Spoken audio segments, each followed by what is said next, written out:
In this video, I will guide you on how to fix Character AI something went wrong error. If you're getting this error, then the first thing you want to do is launch open settings on your device.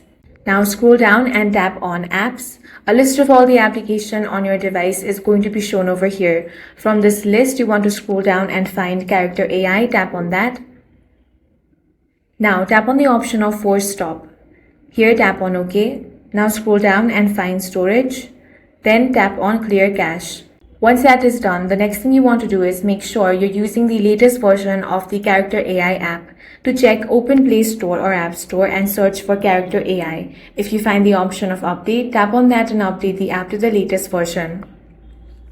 Next, you want to restart your device. Once you have restarted it, open the Character AI app and check if your problem has been fixed.